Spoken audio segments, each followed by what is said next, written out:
Sec Kim. What? I need my schedule for tomorrow. Malabo mo, bro. Kanina lang sabi mo, done for the day. Uwi ka na nga dapat eh. Tapos ngayon may date lang si Sekim, kinukulit mo na. Why won't you just send her an email, Aber? This is not about her date. Bakasahan yung sumagot. Eh, nasa date nga kasi, bro.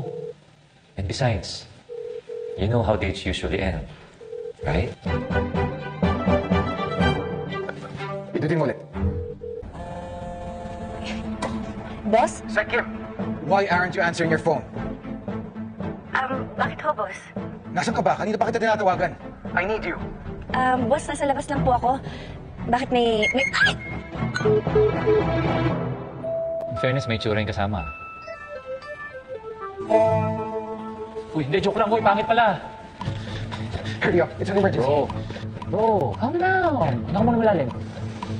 Tsaka hindi mo nga alam kung nasa sila eh. Bakit ho, boss? I know where they are. Hindi naman kaya you are a bit overreacting. Mukha naman mabait yung lalaki. Well, I don't trust the guy. Nakita mo naman naputol yung tawag, di ba? What if may masamang balak yung guy kay Sec Kim? Ma-disgrasya Sec Kim, ma-hold up, or worse, may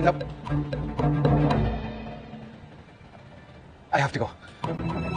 Asan na ba yung kotse? Balik mo tayo ito na, oh. Likot na yung pinto ko. Are you sure? Ayaw mong ihatid kita? Hindi ka na nga nagpasundo. Okay lang. Out of the way na rin kasi. Ba't ganyan tingin mo? Sorry, no. OC lang talaga ako eh. Ayusin ko, ha.